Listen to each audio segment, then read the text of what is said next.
శివం పంచభూతాత్మకం.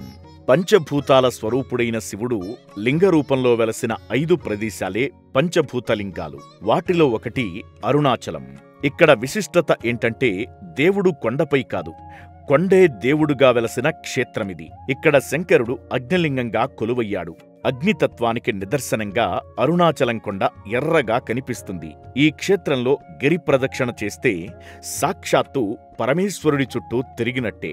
అయితే ప్రదక్షిణ అంటే కొండ చుట్టూ తిరిగేయడం కాదు.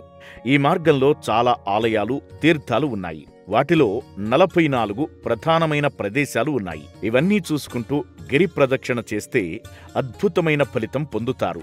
44 ప్రదేశాలలో అష్టదిక్పాలకులు అధిపతులుగా 8 శివలింగాలు, 8 నందులు ఉన్నాయి. ఇంతకీ అరుణాచలం గిరి ప్రదక్షిణ ఎక్కడ ప్రారంభించాలి, ఎలా సాగాలి, మార్గమధ్యలో ఏం దర్శించుకోవాలి వంటి వివరాలను తెలుసుకుందాం.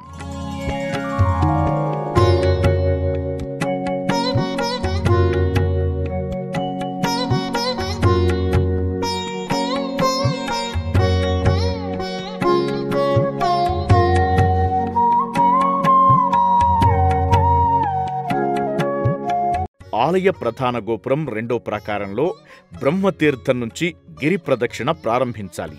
గోపురం కింద శక్తి గణపతిని దర్శించుకుని బ్రహ్మతీర్థంలో నీళ్లు తలపై చల్లుకుని బ్రహ్మలింగానికి నమస్కరించాక ప్రదక్షిణ మొదలవుతుంది.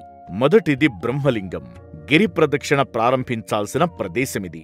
రెండవది ఇంద్రలింగం, ఇంద్రుడు ప్రతిష్ఠించిన శివలింగం. దీనికి శుక్రుడు, సూర్యుడు అధిదేవతలు. ఈ లింగాన్ని దర్శించుకుంటే భవిష్యత్తుకి సంబంధించిన సమస్యలు తొలగిపోతాయని నమ్మకం. మూడవది అగ్నిలింగం, అగ్నితీర్థం. అరుణగిరి చుట్టూ మొత్తం 8 శివలింగాలు ఉన్నాయి. వాటిలో 7 రోడ్డుకి ఎడమవైపు ఉంటే అగ్నిలింగం కుడివైపు ఉంటుంది. ఇక్కడ స్వామివారిని దర్శించుకుంటే కష్టకాలంలో ప్రమాదాల నుంచి గట్టెక్కిస్తాడు. 4వది శేషాద్రి స్వామి. ఈయన కామాక్షి అమ్మవారి స్వరూపంతో జన్మించారని చెబుతారు. అవధూత స్వరూపంలో భక్తులను అనుగ్రహించేవారు. 5వది దక్షిణామూర్తి. ఇది చాలా పురాతనమైన, శక్తివంతమైన ఆలయం. దాదాపు 1500 ఏళ్ల క్రితం నుంచి ఈ ఆలయం ఉంది. 6వది రమణాశ్రమం. ఇక్కడ రమణ మహర్షి తల్లి సమాధి ఉంటుంది. దానికి నమస్కరించుకుని రమణాశ్రమంలో చూడాల్సిన ప్రదేశాలు కూడా ఉన్నాయి. 7వది మీనాక్షి, సుందరేశ్వరుడు, గణేశ ఆలయాలు. పార్వతీ పరమేశ్వరుల శక్తి ఇక్కడుందని భక్తుల విశ్వాసం. ఇక 8వ ఆలయం ద్రౌపది ఆలయం. ఇక్కడ నుంచి గిరి దర్శనం అద్భుతంగా ఉంటుంది.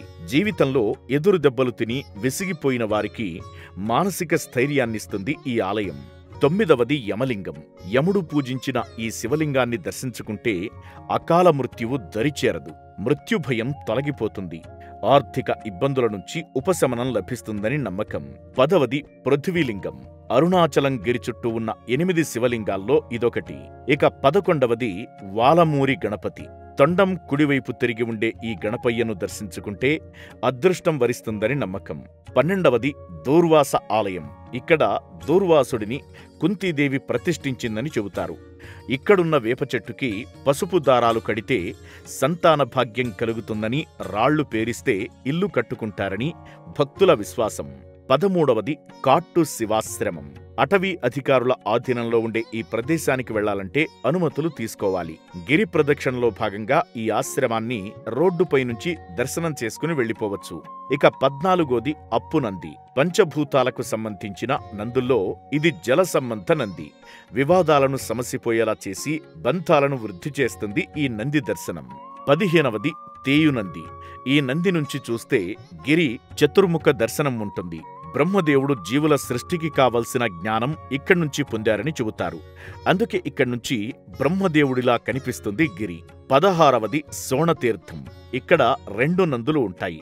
ఇక్కడున్న వినాయకుణ్ణి జ్యోతి వినాయకుడు అంటారు.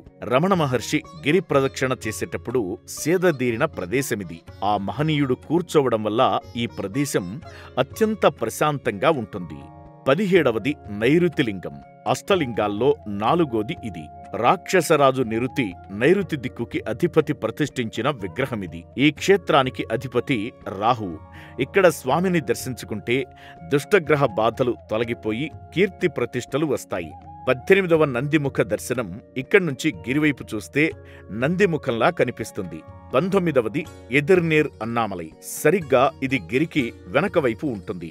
ఇక్కడి నుంచి గిరిని చూస్తే శివశక్తి దర్శనమవుతుంది. అంటే శివుడు ఓ కొండగా, శక్తి మరో కొండగా కనిపిస్తారు.